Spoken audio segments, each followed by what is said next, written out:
منابع آگاه از رفت تفتیش پرونده چهارشنبه ورزشگر MMA از ولایت مختار کوهستان بدخشان به رادیوی آزادی خبر دادند که تفتیش پیشکی این پرونده پرسر و صدا علیه به انجام رسانیده شده. پرونده برای بررسی به دادگاه نویه اسماعیل سامانی شهر دوشنبه فرستاده شده است. در دادگاه نویه اسماعیل سامانی تصدیق کردند که پرونده چهارشنبه به دست آنها رسیده است. مسئولان دادگاه گفتند درباره آغاز مرافعه به وکیلان مدافع و پیوندان ورزشگر خبر خواهند داد. به گفته این منابع از جمله پیوندان ورزشگر و مسئولان ائتلاف ضد شکنجه که ادوکات‌های امین سازمان از حقوق چهارشنبه حمایت می‌کنند، تفتیشات اتهام برانگیختن کینه و عداوت ملی و محلگرایی را از عیبنامه ضد چهارشنبه برداشته است. در حال ورزشگر تنها به دعوت‌های عمومی به تغییر دادن ساخت کنستیتوسیونی تاجیکستان عیبدار می‌شود. خود چهارشنبه و نزدیکانش این اتهامات را رد می‌کنند. بر اساس ماده 307 کودکس جنایتی تاجیکستان به ورزشگر از 8 تا 15 سال زندان تهدید می‌کند.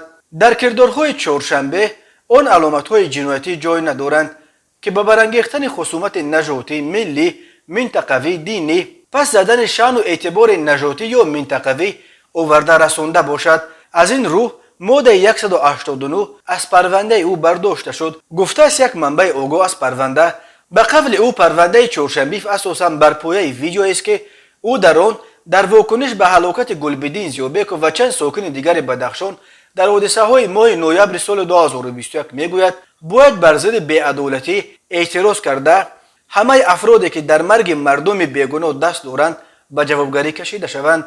همصحبت آزادی گفته است که مقامات این سخنان ورزشگر را همچون یک دلیل دعوت به سرنگونی حاکمیت ارزیابی میکنند.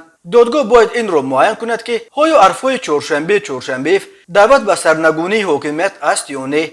افزوده است وی چهارشنبه 26 سال داشته، زاده ولایت مختار کوهستان بدخشان و یکی از ستاره‌های ورزش پاپ MMA، یک نوع جنگ‌های بدون قاعده است که سالهای آخر در روسیه زندگی و هنرنمایی میکرد. روز 3 دکامبر همگی چند روز بعد اظهار نظرش درباره حادثه‌های بدخشان، چهارشنبه را در مسکو از جانب کارمندان گبدده با اتهام در تابستان سال گذشته بدون حجت رانندگی و سوغورته اساگا با سرعت بلند راندن ماشین بازداشت شد. دادگاه نویه استانکینا بلافاصله حکم اخراج او را برآورد و چهارشنبه را علیه روز 3 دکامبر به دوشنبه فرستادند.